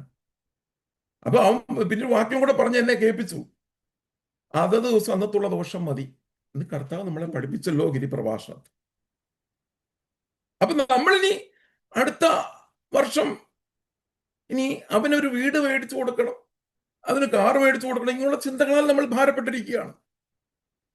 നമ്മുടെ ചിന്തകളെല്ലാം ഈ ലോകത്തിലെ മക്കൾ ചിന്തിക്കുന്ന തരത്തിലേക്ക് നമ്മൾ പലപ്പോഴും താന്നു പോകുന്നുണ്ട് എന്നുള്ള ഒരു കാര്യം നമ്മൾ മറന്നു പോകും. എന്റെ പിതാവ് എനിക്ക് ഒന്നും സമ്പാദിച്ചു തന്നിട്ടില്ല, നമ്മളെ പഠിപ്പിച്ചു. നമ്മൾ നമ്മുടെ കുഞ്ഞുങ്ങളെയൊക്കെ വിദ്യാഭ്യാസം കൊടുക്കുക, അവരധ്വാനിക്കട്ടെ, അവർ വീട് മേടിക്കട്ടെ. നമ്മുടെ ലഭിച്ചിരിക്കുന്ന ധനം ദൈവരാജ്യത്തിന് വേണ്ടി നമ്മൾ സ്പെൻഡ് ചെയ്യുക. അത് ദൈവം നീതിയായി കണക്കിട്ട് നമ്മുടെ മേൽ. ആ ഒരു വെളിപ്പാടിനകത്തേക്ക് ദൈവസഭ മാറണം ഈ കാലഘട്ടത്തിൽ. സ്തോത്രം. നമ്മുടെ ധനം എത്രയോ നോർത്ത് ഇന്ത്യയിൽ എത്രയോ മിഷണറിമാര്, എത്രയോ പേര് എന്നോട് എല്ലാ പ്രാവശ്യവും നോർത്ത് ഇന്ത്യയിൽ മിഷണറി അദ്ദേഹം ഫണ്ട് ആവശ്യപ്പെടാറുണ്ട്. എനിക്കുള്ളതൊക്കെ ഞാൻ ചെയ്യാറുണ്ട്. സ്തോത്രം. അവരൊക്കെ വളരെ പ്രയാസത്തോടെ കടന്നു പോവുക. കാശ്മീരിൽ നിന്നുള്ള ഒരു ദേവദാസൻ, അദ്ദേഹത്തിന്റെ സാക്ഷ്യം ഞാൻ കേട്ടു. UAE വെച്ച് ഞങ്ങളൊരു ഒരു മീറ്റിംഗിൽ, ഒരു കോൺഫറൻസിൽ, പാസ്റ്റേഴ്സ് കോൺഫറൻസിൽ ഇങ്ങനെ കൂടിയപ്പോൾ അദ്ദേഹം പറഞ്ഞു, ഞങ്ങളൊരു കാച്ചിയ മോര് കൂട്ടിയിട്ട് വർഷങ്ങളായി. കാശ്മീരിലെ തണുപ്പത്ത് ഒരു നല്ല ചോറ് കഴിച്ചിട്ട് വർഷങ്ങളായി. എത്രയോ പേർ കർത്താവിന് വേണ്ടി കട്ടം സഹിക്കുന്നു. നമ്മുടെ ധനം എന്തുകൊണ്ട് അങ്ങോട്ട് അനേകരെ സഹായിക്കുന്നതിലേക്ക്, അതിന് ഈ ക്രിസ്ത്യൻ പ്രിൻസിപ്പിളിൽ അതെല്ലാം പറയുന്നുണ്ട്. ഞാൻ അതിൽ കടക്കുന്നില്ല, സമയത്തിന്റെ ചുരുക്കം മൂലം പറഞ്ഞത് ഇങ്ങനെ പോയാൽ ഇന്ന് തീരത്തുമില്ല നമ്മുടെ ഈ വാക്യം. ഇവിടെ നമ്മളെല്ലാം ഇതിനകത്ത് ഓരോ കുറ്റക്കാരാണ്. നമ്മൾ അതിനാണ് ഈ വചനം നമ്മൾ പഠിക്കുമ്പോൾ നമ്മൾ മാനസാന്തരപ്പെടണം. ഇത് ഞാനും കൂടെ ചേർത്ത്, എന്നെയും കൂടെ ചേർത്താണ് ഇത് പറയുന്നത്. നമ്മൾ ഇന്നലെ വരെ ചിന്തിച്ചതുപോലെ ആയിരിക്കരുതെന്ന് ചിന്തിക്കുന്നത്. ഓരോ ദിവസവും പുതുക്കണം. ഇന്നലെ പുതുക്കിയതല്ല നാളെ പുതുക്കേണ്ടത്. 10-20 വർഷങ്ങൾക്ക് മുമ്പ് എൻ്റെ ആഗ്രഹം ഇതായിരുന്നു, വേൾഡിനെ സ്വന്തമാക്കുക എന്നുള്ളതാണ്, പല പണം ഉണ്ടാക്കുക എന്നുള്ള ചിന്തയാണ്. എന്നാൽ അത് കർത്താവിന്റെ വചനത്തിൽ അടുത്തേക്ക് വന്നപ്പോൾ, പ്രാർത്ഥനയാലും വചനത്താലും എന്നെ വിശുദ്ധീകരിക്കുകയും നീതീകരിക്കുകയും ചെയ്തപ്പോൾ എൻ്റെ ചിന്തകളെ മാറ്റുവാനിടയായി തീർന്നു. അതുകൊണ്ട് പൗലോസ് എഫെസോസ് സഭയ്ക്ക് ലേഖനം എഴുതുമ്പോൾ 4:21-24 വരെയുള്ള വാക്യങ്ങളിൽ പൗലോസ് പറയുന്ന അതിപ്രധാനമായിട്ടുള്ള ഒരു കാര്യമുണ്ട്. അതൊക്കെ വളരെ ആഴമുള്ള കാര്യങ്ങളാണ്. തന്നെ നമ്മളൊന്ന് ജസ്റ്റ് വായിച്ചു നല്ലതായിരിക്കും. 22 മുതൽ 24 വരെയുള്ള വാക്യങ്ങൾ പെട്ടെന്നൊന്ന് വായിക്കാം. നടപ്പ് സംബന്ധിച്ച് അപ്പൊ നേരത്തെയുള്ള നമ്മുടെ നടപ്പ് ഇങ്ങനെയൊക്കെ ഉള്ളതായിരുന്നു. ചതിമോഹങ്ങളാൽ വഷളായി പോകുന്ന പഴയ മനുഷ്യനെ ഉപേക്ഷിച്ച് എനിക്ക് ഈ പറയുന്ന എൻ്റെ കൂടെ ഒരു സഹോദരൻ ഉണ്ടായിരുന്നു. അദ്ദേഹം ഭയങ്കരമായി ഹാർഡ് വർക്ക് ചെയ്ത് ഉള്ള പൈസ എല്ലാം മക്കൾക്ക് അയച്ചു കൊടുത്ത് അവർക്ക് കാറ്, അവർക്ക് എന്താണ് ചോദിക്കുന്നത് അതെല്ലാം മേടിച്ചു കൊടുക്കും. ഈ മനുഷ്യ ഇവിടെ കിടന്ന് കഷ്ടപ്പെടുക. എന്നിട്ടൊരു വാക്യം, എൻ്റെ അപ്പൻ സമ്പന്നനാണ്. അപ്പൊ നമ്മൾ കഷ്ടപ്പെടുമ്പോൾ അധ്വാനിക്കുന്ന എന്തിനു വേണ്ടിയിട്ടാണ്? അപ്പൊ പിന്നെയും ഭാരങ്ങളും ബാഡൻ ഹൃദയത്തിനകത്ത് ഇങ്ങനെ നമ്മൾ കൂട്ടി വെക്കുക. ഇതിങ്ങനെ കൂട്ടി ടെൻഷൻ അടിച്ച് പിന്നെ നമ്മൾ ഓവർ ടൈം ചെയ്യാൻ പോകുന്നു. പിന്നെ അതിനു വേണ്ടി പൈസയ്ക്ക് വേണ്ടി അങ്ങ് ഓട്ടമാണ് നമ്മൾ. അതുകൊണ്ട് കർത്താവ് ആദ്യമേ തന്നെ ശിഷ്യന്മാരോട് പറഞ്ഞു, നശിച്ചു പോകുന്ന ആഹാരത്തിനായിട്ടല്ല, നിലനിൽക്കുന്ന നിത്യജീവങ്കലേക്ക് നിങ്ങൾ പ്രവർത്തിക്കണം. നിങ്ങളുടെ പൈസയും നിങ്ങളുടെ വാഹനവും നിങ്ങളുടെ ആരോഗ്യവും എല്ലാം നിത്യജീവനിലേക്ക് നടത്തുന്ന അതിലേക്ക് വേണ്ടി നമ്മൾ പ്രവർത്തിക്കണം. സ്തോത്രം. ഹല്ലേലൂയ. ഞാൻ ആ ഭാഗം വിടുന്നു. ഇവിടെ പറഞ്ഞു, ചതിമോഹങ്ങളാൽ വഷളായി പോകുന്ന പഴയ മനുഷ്യനെ ഉപേക്ഷിക്കുക. നിങ്ങളുടെ ഉള്ളിൽ ഈ പഴയ മനുഷ്യനിലാണ് ഈ ചിന്തകളെല്ലാം കിടക്കുന്നത്. അതിനെ പൗലോസ് ലേ സൈഡ്, അവനെ സെപ്പറേറ്റ്, അവനെ മാറ്റിക്കളയുക, ഒരു പുതിയ വസ്ത്രം ധരിക്കുക. സ്തോത്രം. ഇവിടെ പറയുന്ന പുതിയ മനുഷ്യൻ ധരിക്കുക എന്ന് പറഞ്ഞാൽ പുതിയ ചിന്തകൾ, ആഗ്രഹങ്ങൾ, ലക്ഷ്യങ്ങൾ, പ്രവൃത്തികൾ, ഇതിനെയാണ് നമ്മൾ ധരിക്കേണ്ടത്. ഇതാണ് പുതിയ മനുഷ്യൻ. പഴയ മനുഷ്യൻ വ്യത്യസ്തമായി ഇതുവരെ ചിന്തിച്ചതായിട്ടുള്ള നിലവാരത്തിൽ നിന്ന് വ്യത്യസ്തമായിട്ട് നമുക്ക് ചിന്തിക്കുവാൻ കഴിഞ്ഞെങ്കിൽ മാത്രമേ പുതു മനുഷ്യന്റെ പുതുക്കത്തിന്റെ അനുഭവം നമ്മുടെ ജീവിതത്തിൽ കടന്നു വരികയുള്ളൂ. അതുകൊണ്ടാണ് സ്നാനത്തിന്റെ ക്ലാസ്സിൽ 6-ാം അധ്യായത്തിൽ പറയുന്നത് നാം ജീവന്റെ പുതുക്കത്തിൽ നടക്കേണ്ടതാണ്. നമ്മളെ അതിനേക്കാണ് വിളിച്ചിരിക്കുന്നത് പ്രിയമുള്ളത്. അപ്പോൾ പുതിയ മനുഷ്യന്റെ ക്വാളിറ്റി എന്താണ്? പുതിയ മനുഷ്യൻ നിങ്ങളുടെ ഉള്ളിലെ ആത്മാവ് സംബന്ധമായി നമ്മുടെ ഉള്ളിലെ ആത്മാവ് സംബന്ധിച്ച് പുതുക്കം പ്രാപിച്ച് അതിനെ റിന്യൂ ചെയ്ത് അകത്തെ മനുഷ്യനെ ശക്തിപ്പെടുത്തി ബലപ്പെടുത്തി സത്യത്തിന്റെ ഫലമായ നീതിയിലും വിശുദ്ധിയിലും ദൈവാനുരൂപമായി സൃഷ്ടിക്കപ്പെട്ട പുതിയ മനുഷ്യനെ ധരിച്ചുകൊള്ളുവിൻ. ഇത് നമ്മളോടുള്ള ഒരു ദൈവത്തിന്റെ ദൂതാണ്. ഇത് നമ്മൾ എന്നും ഈ പുതിയ മനുഷ്യനെ ധരിച്ചു കൊണ്ടുപോകണം. സ്തോത്രം. നമ്മളൊരു ഉടുപ്പ് അഴുക്കായി അതിങ്ങനെ ഇതായ വിയർപ്പുകൊണ്ട് അതിനകത്ത് ഒത്തിരി സ്മെല്ല് വരും. സ്തോത്രം. അപ്പൊ ഓരോ ദിവസം കഴിയും തോറും നമ്മളെ ഈ പഴയ ഉടുപ്പ് നമ്മൾ ഇങ്ങനെ ഇട്ടുകൊണ്ടിരുന്നാൽ അത് ഗന്ധം കൂടത്തേ ഉള്ളൂ. അതിനെ ഉരിഞ്ഞു കളഞ്ഞു നമ്മളതിനെ പുതിയ മനുഷ്യൻ ധരിക്കുക. ഞാൻ എൻ്റെ ഫിലിപ്പിയ ലേഖനം 4-ാമത്തെ വാക്യത്തിൽ പൗലോസ് ഫിലിപ്പിയ സഭയോട് പറയുന്ന ഒരു കാര്യമുണ്ട്. അപ്പൊ അതിനകത്തൊരു പുതിയ മനുഷ്യൻ എങ്ങനെയായിരിക്കണം എന്നുള്ള കാര്യങ്ങൾ പറയുന്നുണ്ട്. ഒടുവിൽ സഹോദരന്മാരെ സത്യമായതൊക്കെയും ഘനമായതൊക്കെയും നീതിയായതൊക്കെയും നിർമ്മലമായതൊക്കെയും രമ്യമായത് എങ്ങനെ നമുക്ക് രമ്യമായിട്ട് പോകാമോ അതൊക്കെയും സൽകീർത്തിയോ സൽഗുണമോ പുകഴ്ചയോ അതൊക്കെയും ചിന്തിച്ചുകൊള്ളു. അത് പുതിയ മനുഷ്യനകത്ത് വന്നാലേ നമുക്ക് പുതിയ മനുഷ്യനെ ധരിക്കുക എന്ന് പറഞ്ഞ ആ ഒരു നിലവാരത്തിൽ ഞാനും നിങ്ങൾ എത്തിച്ചേരുക എന്നുള്ളതാണ്. അങ്ങനെയാണ് നമ്മൾ മനസ്സ് പുതുക്കി രൂപാന്തരപ്പെടും. ഒന്ന്, മനസ്സ് നമ്മൾ പുതുക്കണമെങ്കിൽ ദൈവവചനം വായിക്കണം. ദൈവവചനം വായിക്കാത്തവരുടെ മനസ്സ് പുതുക്കപ്പെടത്തില്ല. 2, സ്തോത്രലിയ ദൈവവചനം വായിച്ച് അതിന്റെ ശക്തിയോടെ നമ്മൾ അത് ഏറ്റെടുക്കണം. ഞാൻ പണ്ടൊരു ഓർത്തഡോക്സിലൊരു അങ്കിള് ഞങ്ങളുടെ വീട്ടിൽ വന്നപ്പോൾ അദ്ദേഹത്തിന് വചനം എല്ലാം അറിയാം. വചനം ഭയങ്കര അറിവാണ്. ഏത് റെഫറൻസുകൾ ഇങ്ങനെ ഒഴുക്കോടെ പറയും. ഏത് നമുക്ക് പോലും ഇത് പറയാൻ പറ്റത്തില്ല, നമുക്കറിയത്തില്ല. അത് കാണാപ്പാടം പഠിച്ചു വെച്ചിരിക്കുക. പുതിയ നിയമമൊക്കെ കാണാപ്പാടം പഠിച്ചു വെച്ചിരിക്കുക. ഏതെടുത്താലും അത് റെഫറൻസ് ഇങ്ങനെ കാണാപ്പാടം പറയും. നമ്മുടെ പിള്ളേരൊക്കെ, നമ്മുടെ കുഞ്ഞുങ്ങളൊക്കെ കാണാപ്പാടം പഠിച്ച് മത്സരത്തിനൊക്കെ പോയി സമ്മാനം മേടിക്കും. പക്ഷേ പുള്ളി സ്ഥാനപ്പെട്ടിട്ടില്ല. സ്തോത്രം. അപ്പോൾ ഇത് ഇങ്ങനെ അറിവായിട്ട് നിൽക്കുകയാണ്, അത് ജീവനായിട്ട് വന്നിട്ടില്ല. അപ്പൊ ഇത് വചനം വായിക്കുമ്പോൾ അത് അതിന്റെ അതിന്റെ ശക്തിയോടെ ഏറ്റെടുക്കണം. ആ പുള്ളി സ്നാനപ്പെട്ടെങ്കിൽ മാത്രമേ ആ പുള്ളിക്ക് ആ വചനത്തിന്റെ ജീവൻ വെളിപ്പെടുത്തൂ. അല്ലാത്ത കാലം അറിവായിട്ട് നിൽക്കും. പോട്ടെ. വ്യക്തി ജീവിതത്തിൽ നമ്മൾ പേഴ്സണൽ പ്രെയർ ഉണ്ടായിരിക്കണം. വ്യക്തിപരമായി നമുക്കൊരു കർത്താവുമായിട്ടുള്ള അങ്ങനെ ചെയ്യുന്നവരുണ്ട്. നമ്മളെല്ലാവരും അങ്ങനെ ആയിരിക്കണമെന്ന് ദൈവം ആഗ്രഹിക്കുന്നു. സ്തോത്രം. നമുക്ക് ഫെലോഷിപ്പ് ഉണ്ടായിരിക്കണം. നമ്മൾ ഒരുമിച്ച് ഇതൊരു ഫെലോഷിപ്പാണ്. ആരാധന, പ്രാർത്ഥന, ദൈവവചന ധ്യാനം. പലപ്പോഴും നമ്മുടെ ആൾക്കാര് വചനധ്യാനം വളരെ കുറവാണ്. പല സഭകളിൽ പലയിടത്തും നമ്മൾ ചെല്ലുമ്പോൾ നമുക്കത് മനസ്സിലാക്കുവാനായിട്ട് കഴിഞ്ഞു. ഇവിടുത്തെ കാര്യമല്ല പറഞ്ഞത്. മറ്റു പലയിടത്തും നമ്മൾ പോകുമ്പോൾ അവർക്ക് വചനം എവിടെയാണെന്ന് പോലും അറിയാൻ മേലാത്ത ആൾക്കാരുണ്ട്. എന്ന് പറഞ്ഞാൽ ഇതുമായിട്ട് ബന്ധമില്ല. നമ്മൾ നമ്മുടെ ജോലി കാര്യങ്ങൾ തിങ്കളാഴ്ച തുടങ്ങിയ ഓട്ടം വെള്ളിയാഴ്ച വൈകിട്ടോ അല്ലെങ്കിൽ ശനിയാഴ്ചയൊക്കെയാണ് അവസാനിക്കുന്നത്. അതിനിടയിൽ ഇതൊന്നും നമുക്ക് സമയമില്ല. അല്പസമയം ഒന്ന് എടുത്ത് വായിക്കൂ. അതിനകത്തൂടെ എവിടെയാണ് എൻ്റെ കുറവുകൾ നമ്മളെ ഒന്ന് ഫിൽട്ടർ ചെയ്യാനോ ശുദ്ധീകരിക്കുവാനോ ഒക്കെ നമ്മൾ അതിനായിട്ട് മെനക്കെട്ടെങ്കിൽ മാത്രമേ പുതുക്കത്തിൻ്റെ അനുഭവത്തിലേക്ക് കടന്നു വരുവാനായിട്ട് കഴിയത്തുള്ളൂ. ഞാൻ ആ ഭാഗം വിടുന്നു. നമുക്കതിൻ്റെ തുടർച്ചയായ 3-ാമത്തെ വാക്യത്തിലേക്ക് നമ്മൾ കടന്നു വരുന്നു. അതായത് സ്തോത്രം. അതിനകത്ത് പറയുന്ന കാര്യങ്ങൾ നമ്മുടെ ആത്മവരങ്ങളുടെ ശരിയായ വിനിയോഗമാണ്. അതിനകത്ത് നമ്മൾ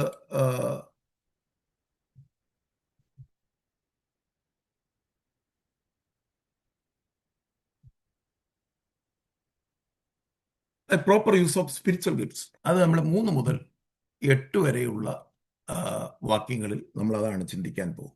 ആ ആത്മവരങ്ങളുടെ ശരിയായ വിനിയോഗം അത് ചിന്തിച്ച് നമ്മൾ ഇന്നത്തെ ശുശ്രൂഷ അവസാനിപ്പിക്കുവാൻ കർത്താവിൽ ശരണം പ്രാപിക്കും. ഞാൻ ജസ്റ്റ് ഒന്ന് കാണിക്കാൻ വേണ്ടി മാത്രമാണ് ഈ പവർ പോയിന്റ് ഇവിടെ കാണിച്ചു. ഇവിടെ ആത്മവരങ്ങളുടെ ഇവിടെ 1 പൗലോസ് പറയുന്നു, ഭാവിക്കേണ്ടതിന് മീതെ ഭാവിച്ചു വരാതെ ദൈവം അവനവന് വിശ്വാസത്തിന്റെ അളവ് പങ്കിട്ടതുപോലെ സുബോധമാകും വണ്ണം ഭാവിക്കണമെന്ന് ഞാൻ എനിക്ക് ലഭിച്ച കൃപയാൽ നിങ്ങളിൽ ഓരോരുത്തരോടും പറയും. അവിടെ നമ്മൾ ഭാവിക്കേണ്ട അല്ലെങ്കിൽ ചിന്തിക്കേണ്ടതായ കാര്യങ്ങൾക്ക് അപ്പുറമായിട്ട് നമ്മൾ ചിന്തിക്കുക. അപ്പം നമുക്ക് ദൈവം തന്ന കൃപയ്ക്കൊത്തവണ്ണം നമ്മൾ ശുശ്രൂഷിച്ചാൽ മതി എന്നാണ് പൗലോസ് പറയുന്നത്. അതിനപ്പുറമായിട്ട് ഒരു ഭാവം നമ്മളിൽ വരാൻ പാടില്ല. ഭാവിക്കേണ്ടതിന് മീതെ നമ്മൾ ഭാവിക്കുവാനായിട്ട് പാടില്ല. സ്തോത്രം.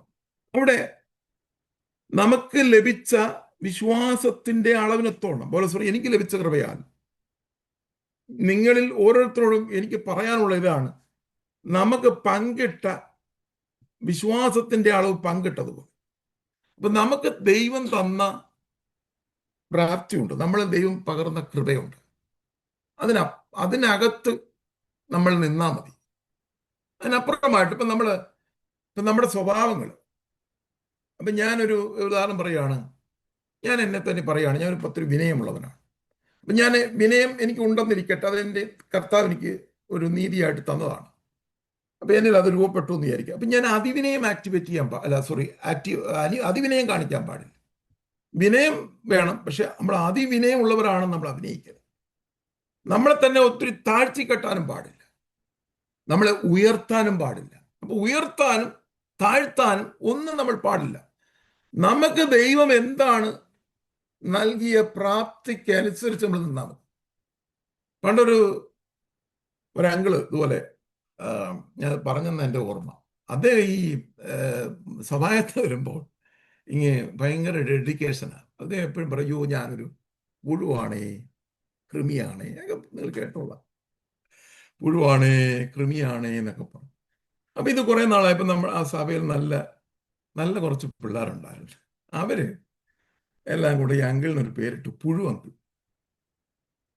ഇത് പുള്ളി ആരാധന കഴിഞ്ഞ് വരുമ്പോൾ പുഴുവങ്കളെ എന്ന് വിളിക്കാൻ തുടങ്ങി. ഈ പുഴുവങ്കിളെന്ന് വിളി കേട്ട് അദ്ദേഹം സഹി കേട്ട് അകത്തിരുന്ന പുഴു പാമ്പായിട്ട് വന്നു, വായിന്നൊരു ഒറ്റ തെറി. എന്നിട്ട് അദ്ദേഹം ഈ തെറി കേട്ട കുഞ്ഞുങ്ങളുടെ മാതാപിതാക്കളും അദ്ദേഹത്തെ ചോദ്യം ചെയ്തു. പ്രശ്നമായി, അടിയായി, വഴക്കായി, സഭ രണ്ടായി, 2 സഭയായിട്ട് മാറി, ഒരൊറ്റ പുഴു കാരണം. അപ്പൊ നമ്മൾ ഈ പുള്ളി ചുമ്മാ ഈ അഭിനയിക്കുവാണ്. നമ്മൾ പലപ്പോഴും പലയിടത്തും നമ്മൾ അഭിനയം പാടില്ല എന്നാണ് ഇത് പറയുന്നത്. നമുക്ക് ലഭിച്ച കൃപ ശരിയായിരിക്കാം, നമുക്കുള്ള പ്രാപ്തി. അപ്പൊ അതിനെക്കുറിച്ച് ഇനി ആത്മവരങ്ങളെ കുറിച്ച് പറയുന്ന കാര്യങ്ങളാണ്. താഴ്ത്തു വായിക്കും. ഒരു ശരീരത്തിൽ നമുക്ക് പല അവയവങ്ങളുണ്ട്, എല്ലാ അവയവങ്ങൾക്കും പ്രവൃത്തി ഒന്നല്ല. അതൊക്കെ നമ്മൾ ഒത്തിരി വിവരിക്കേണ്ട കാര്യമില്ല എന്ന് നമുക്ക് ഒരു കോമൺ സെൻസിൽ മനസ്സിലാക്കി. ഒരു ശരീരം നമ്മൾ ഭാവന ചെയ്യുക, എല്ലാം ഓരോ അവയവങ്ങൾ, കണ്ണിന് കാഴ്ചയാണ് ചെയ്യുക. അതിനെപ്പറ്റി കോരിന്ത്യ ലേഖനത്തിലുണ്ട്, നമ്മൾ വായിക്കാൻ സമയമില്ല, ഞാനതിലേക്ക് പകൽക്കാലം കടപ്പാൻ ആഗ്രഹിക്കുന്നില്ല. അതിനകത്ത് പിന്നെ അതിൻ്റെ 1 കൊരിന്ത്യർ 3-ാം അധ്യായം അതിൻ്റെ 5-ാമത്തെ വാക്യം ഒന്ന് വായിച്ചാൽ, 12-ാം അധ്യായം അതിൻ്റെ 27-ാമത്തെ വാക്യം, 12-20, 1 കൊരിന്ത്യർ 12-27. എന്നാൽ നിങ്ങൾ ക്രിസ്തുവിന്റെ ശരീരവും ഓരോരുത്തരും വെവ്വേറെയായ അവയവങ്ങളും ആകുന്നു. അപ്പം ക്രിസ്തുവിന്റെ ശരീരമാണ് നമ്മൾ, അത് നമുക്കറിയാം. നമ്മളെല്ലാവരും ഓരോ അവയവങ്ങളാണ്, ഓരോരുത്തരും ഓരോ അവയവങ്ങൾ, ഓരോ അവയവത്തിനും ഓരോ ഫംഗ്ഷൻ ഉണ്ട്. ഓരോരുത്തരെയും ദൈവം വിളിച്ചിരിക്കുന്ന വ്യത്യസ്തമായ നിലവാരങ്ങളാണ്. സച്ചിൻ പാസ്റ്ററെ വിളിച്ചിരിക്കുന്ന വിളിയല്ല എന്നെ വിളിച്ചിരിക്കുന്ന വിളിയായിരിക്കും ഡാനിൽ പാസ്റ്റർ വിളിച്ച വിളിയായിരിക്കത്തില്ല ജോർജ് കുട്ടി അങ്കിളിനോ, പ്രകാശ് അങ്കിളിനോ, ബെഞ്ചമിൻ അങ്കിൾ ഇവിടെയുള്ള നോബോറോ, അല്ലെങ്കിൽ നിങ്ങളെ പ്രിയപ്പെട്ടവരെ, ഓരോരുത്തരെയും നിങ്ങൾ സങ്കല്പിക്കും. അപ്പൊ ഓരോരുത്തർക്കും വ്യത്യസ്തമായ കൃപാവരങ്ങളാണ് ദൈവം കൊടുത്തിരിക്കുന്നത്. അപ്പൊ ഓരോ അവയവങ്ങൾക്കും ഓരോ ഫംഗ്ഷൻ ഉണ്ട്. ഓരോ അവയവവും മോശമല്ല. പണ്ടൊരു വലിയ ഓർക്കസ്ട്രയിൽ ഒരു വലിയ മ്യൂസീഷ്യൻ നേതൃത്വത്തിൽ പ്രാക്ടീസ് നടക്കുകയാണ്. ഞാൻ ആ ഇൻസ്ട്രുമെന്റിന്റെ പേര് മറന്നു. വലിയ ഇപ്പം അതിനകത്ത് പിന്നെ കീബോർഡ് നിങ്ങൾക്കറിയാമല്ലോ, ഫിലോബറിനെ കുറെ കൂടെ എന്നേക്കാൾ നല്ലപോലെ അറിയും. അതിനെ ഗിത്താറ്, വയലിന്, പിന്നെ ഡ്രം സെറ്റ്, ബ്യൂകൾ, അങ്ങനെ വിവിധ തരത്തിലുള്ള ഇൻസ്ട്രുമെന്റുകൾ വായിച്ചുകൊണ്ടിരിക്കും. അതിനകത്തൊരു ചെറിയ ഒരു ഇൻസ്ട്രുമെന്റ് ഉണ്ട്, ഈ ഇലത്താളം ഇങ്ങനെ ചെറുതായിട്ട് ഇങ്ങനെ അടിച്ചുകൊണ്ടിരിക്കും. അത് നമ്മൾ കാണുമ്പോൾ ആ വ്യക്തിക്ക് വലിയ പ്രാധാന്യം തോന്നില്ല. നമ്മൾ നോക്കുന്ന കീബോർഡ് വായിക്കുന്നവരും ഗിത്താറ്, വയലിൻ, ഇവരെയൊക്കെയാണ് നമ്മൾ ഫോക്കസ് ചെയ്യുന്നത്. മറ്റേ ഈ ഇലത്താളമൊക്കെ അടിക്കുന്നവർ, ഡ്രം അടിക്കുന്നവരെ ശ്രദ്ധിക്കും, ഭയങ്കര അടിച്ച് മിന്നി, അതൊരു ഭയങ്കര ഇതാണ്. അപ്പം അടിക്കുമ്പോൾ ഒന്നുകൂടെ ഒക്കെ ഒന്ന് അടിച്ച് മറ്റുള്ളവരെ ഒന്ന് കാണിക്കാനും ഒക്കെ നോക്കുന്നു. അവന് നല്ല കിട്ടിയ ഒരു അവസരമാണ്. അതിനർത്ഥം ഈ ഇലത്താളം വലിയ ഒന്നുമില്ല, അത്രയും നമുക്ക് അത്രയും അതിനെപ്പറ്റി വലിയ ഒരു കൺസേൺ അല്ല, അല്ലെങ്കിൽ നമ്മളെ ചിന്തിക്കാറില്ല. അപ്പൊ ഈ പുള്ളിക്ക് ഇത് ഈ ചിന്ത വന്നു, എനിക്കെന്തിനാ ഇത് ഇത്രയും ഇൻസ്ട്രുമെന്റ് ഇടയിൽ കൂടെ ഇതങ്ങ് നിർത്താൻ വിചാരിച്ചു. ഇത് നിങ്ങൾ നിർത്തിയപ്പോൾ ഈ മ്യൂസിക് ഡയറക്ടർ പറഞ്ഞു സ്റ്റോപ്പ് ചെയ്യാൻ പറഞ്ഞു പ്രാക്ടീസ്. അപ്പോൾ ഒരു വട്ടം സ്റ്റോപ്പ് ചെയ്യാൻ അവർ നിർത്തുന്നില്ല. അവർ പുള്ളിക്ക് ദേഷ്യം, സ്റ്റോപ്പ്. ഇലത്താളം, ഞാൻ അതിനെ അങ്ങനെ മലയാളത്തിൽ അങ്ങനെ പറയുകയാണ്, ഇലത്താളം എവിടെ? അപ്പൊ നമ്മുടെ ഒരു ചെറിയ കാര്യങ്ങൾ പോലും ദൈവം അറിയുന്നു. നമ്മൾ ആത്മീയ ഗൃഹമായി പണിയപ്പെടുന്നു. ജീവനുള്ള കല്ലുകളാണ്. ഓരോ കല്ലുകൾക്കും ഓരോ ഇമ്പോർട്ടൻസ് ഉണ്ട് സഭയ്ക്കകത്ത്. നമ്മൾ ഈ പായ ഇടുന്നവരെയും കസേര ഇടുന്നവരെയും ഒന്നും വലിയ മൈൻഡ് ചെയ്യാറില്ല.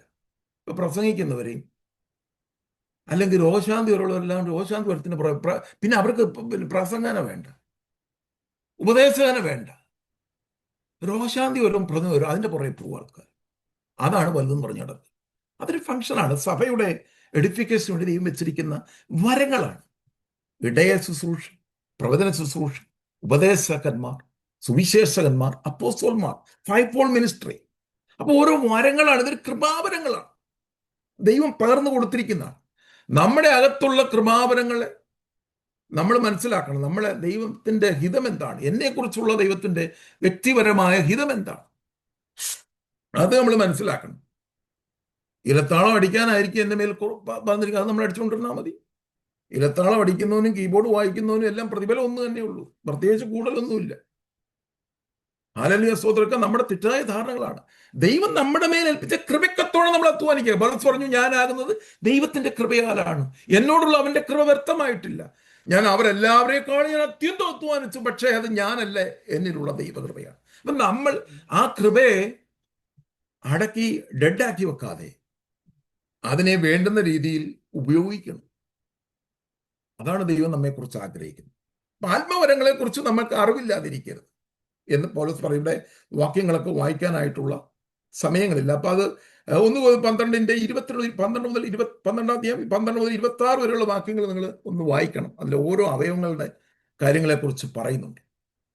അപ്പൊ നമ്മൾ ആ അവയവങ്ങളൊക്കെ നമ്മളിപ്പം കൈ പറയുക, ഞാൻ പിന്നെ തൊട്ട് കാലിന്റെ പ്രവൃത്തി ചെയ്യാൻ പോകാന്ന് പറഞ്ഞാൽ ആലോചിച്ച് നോക്കിയേ. നമ്മൾ പിന്നെ കൈ എന്തോ ചെയ്യില്ല, മൃഗത്തെ പോലെ നടക്കുന്ന ഒരവസ്ഥ ഒന്ന് ആലോചിച്ചു. കാല് പറയും, ഞാൻ കൈയുടെ പ്രവൃത്തി ചെയ്യാന്ന്, ഞാൻ കൈ എന്ന് കാല് അടിക്കാൻ പോയി കഴിഞ്ഞാൽ നിങ്ങൾ ഭാവന ചെയ്തേ, നിലത്തടിച്ച് താഴെ വീഴത്തേ ഉള്ളൂ. നമ്മളെല്ലാം ശുശ്രൂഷയുണ്ട്. ഒരു വീട് പണിയുന്ന ആള് ആശാരിപ്പണിയും മേശരിപ്പണിയും പ്ലംബിങ്ങും ഇലക്ട്രിക്കലും പെയിന്റിങ്ങും എല്ലാം കൂടെ ചെയ്ത് അവൻ വീട് കുളമാക്കിയിട്ട് പോകും. അവൻ ചിലപ്പോൾ 1, 2, 3 കാര്യങ്ങൾ അവൻ അറിയത്തുള്ളൂ. ഭാവിക്കേണ്ടത് ഇതേ ഭാവിച്ചു വരണം. ദൈവം നമുക്ക് തന്ന ഗിഫ്റ്റുകളുണ്ട്. അതുകൊണ്ട് പൗലോസ് തീമോഥെയോസ് പറഞ്ഞ, നീ നിന്റെ കൃപാവരം വെച്ചുകൊണ്ട് നീ ഇങ്ങനെ നടക്കരുത്, നിന്നിലുള്ള കൃപാവരം നീ ജ്വലിപ്പിക്കണമെന്ന് ഞാൻ നിന്നെ ഓർമ്മപ്പെടുത്തുന്നു. നമുക്ക് ഓരോ കൃപാവരം എല്ലാവർക്കും തന്നിട്ടുണ്ട്. ഇതെല്ലാം വരമാ, സഹായത്തിനുള്ള വരം. മറ്റുള്ളവരെ സഹായിക്കുന്നത് വരമാ പ്രിയമുള്ളവരെ. ആ വരം ലഭിച്ചവരെ ചെയ്യാൻ പറ്റത്തുള്ളൂ. എല്ലാം വരങ്ങളാണ്. കൃപാവരങ്ങൾ പറയും 1 കൊരിന്ത്യർ 12-ാം അധ്യായത്തിൽ അതിന്റെ കൃപാവരങ്ങളെ കുറിച്ച് വ്യക്തമായിട്ട് പറയുന്നുണ്ട്. അതിന്റെ സ്തോത്രം അതൊക്കെ നമ്മൾ ഇന്ന് വീട്ടിൽ ചെന്ന് നിങ്ങൾ വായിച്ചാൽ നല്ലതായിരിക്കും. ഓരോരുത്തരും എങ്ങനെ ദൈവം കൃപാവരങ്ങൾ കൊടുത്തിട്ടുണ്ട്.